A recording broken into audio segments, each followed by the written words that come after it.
The Andrews Heat for Hire Cumbria Rally, and Russell Brooks driving the course car, putting up a time incidentally some 1 second ahead of the Works 6R4 Metros. And this not in a full rally spec car, but rather in the 2-litre replica used normally for show purposes. The Andrews Cumbria has attracted Works participation in the shape of the two 6R4s driven by Tony Pond and Mark Dewis. Austin Rover using the rally as an opportunity to test and develop the cars further under rally conditions prior to their participation in the RAC, their first full international event. For Mark Dewis, this is his first competitive outing in the car, and one of his first, for that matter, in Great Britain. Spectacular on these tighter corners, the 6R4 certainly seems to have the power, but does it have the traction in spite of four-wheel drive?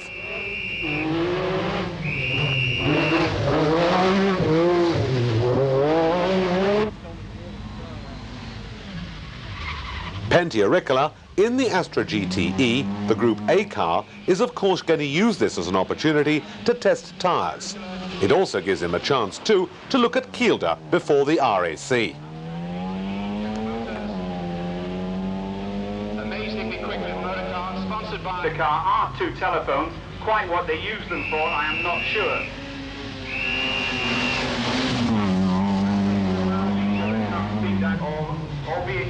Among the Shell Autosport regulars, Mark Lovell is looking to consolidate his score here. He looks perhaps for victory, and the Nissan is going well. Through the tight right-hander, short straight, into the 245 left.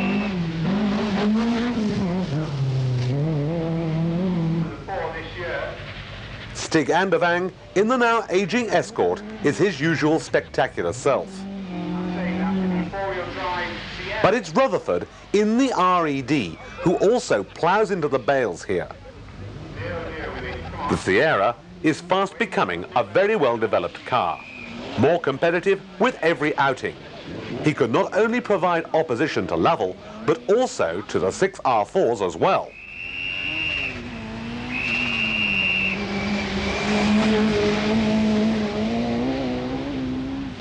Kenwood in the Big Rover started off in the season very promisingly, but somehow or other it's not come together for either driver or car this year.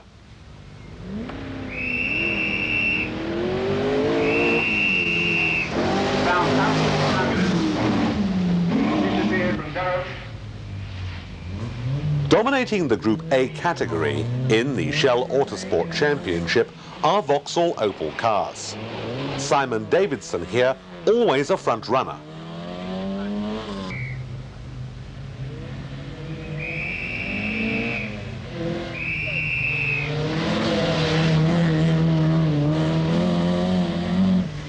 AC Delco Astra Challenge champion from 1984, Stuart Nichols, is one of his biggest adversaries.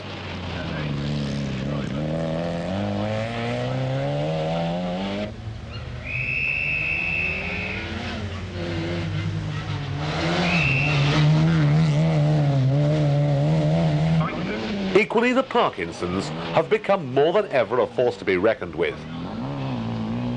The handleable little Corsa Nova going very well. Andrew Bodden and Tony Leading the AC Delco Astra Challenge series at the moment is Tony Saddington, partnered by Andrew Bodden for the first time on an Astra Challenge this year. Kim Kirk, who had the disappointment of retiring just prior to the finish on the last round while in the lead, is hoping that things will go better up in Cumbria.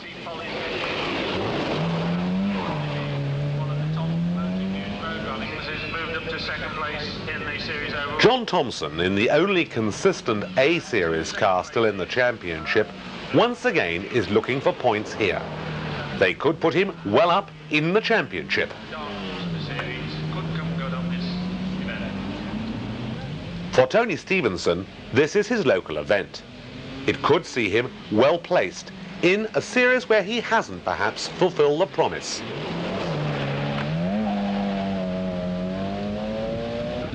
Forester in the Holden Hartley car.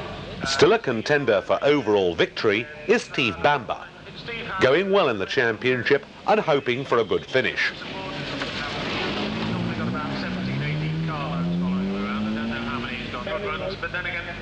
For Brian Ferner, this hasn't been a good year. Disaster last time out, with retirement on the second stage. He has to do better here, surely.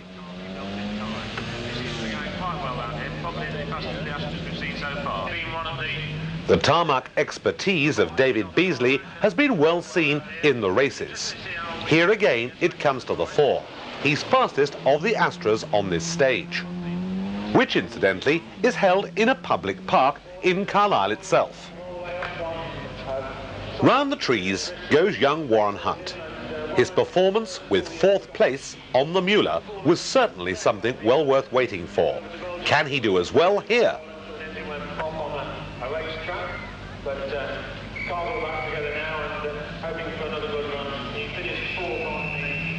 Sadly, this was to be an all too short rally for Alan Coates. He went off the road at the end of stage 1. Co-driver Colin Crowe receiving 2 broken ribs.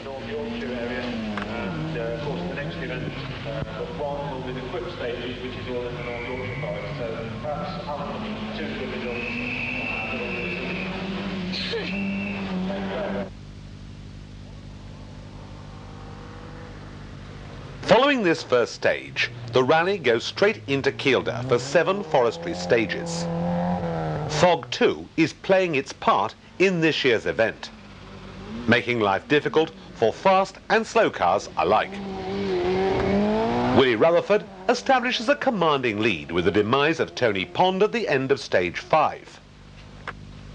Pentia Ricola is leading Group A at this stage. But Nichols, too, of the championship regulars, is having a fine run in his GTE. Into service with Saddington comfortably in the lead of the Astras. And facing the fog with good humour. Good evening, sir.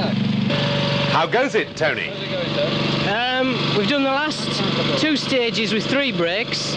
The stage before that we did with no brakes at all. And the 2 prior to that one with very dodgy, spongy brakes. So, fingers crossed that we'll get to the finish. The lads are on putting a brake pipe on now and hopefully we'll be able to cure the problem, as it were. Get back to normal. Bearing in mind the problems, we asked Tony if he felt confident that he could retain his lead until the finish. Yes, pretty hopeful. I don't think it's wasting us too much time, because you can slide the car about a bit and you don't need all 4 brakes really, but at least we've got something to stop us in a straight line at high speed. Behind Saddington, who has a commanding lead, there's a tremendous battle going on for the next places. But among those people battling is not Kim Kirk, who has a mysterious engine problem which has been delaying him. The battle is between Bamber, Simon Chapman and Tony Stevenson. The latter 2, however, are destined not to finish, along with David Beasley, who goes off the road in stage 6. The Andrews Cumbria for 1985 was organised as a short, tight event. The fog has only added to the excitement, but for some people it's also added to their advantage. Fog is one of those conditions which some drivers can see in and some can't. Among the most successful exponents of fog driving, however, has to be Tony Saddington with this tremendous lead. But apart from Bamber, behind him has been a tremendous dice going on with at the head of it John Thompson with that A-Series car. He too has had his problems. The intercom has failed, he's been off the road a couple of times, but nevertheless he's right up there. So as they return to the stages, then it's Saddington in the lead with Thompson and Bamber fighting it out for the places behind. Kirk meanwhile pulls himself up to 4th place. Thompson is unable to catch Bamber and finishes 3rd. The genial Lancastrian's trouble-free run netting him 2nd. The sensation of the event, however, has to be Saddington. 10th overall at the finish, 8th fastest on one stage overall. A magnificent performance.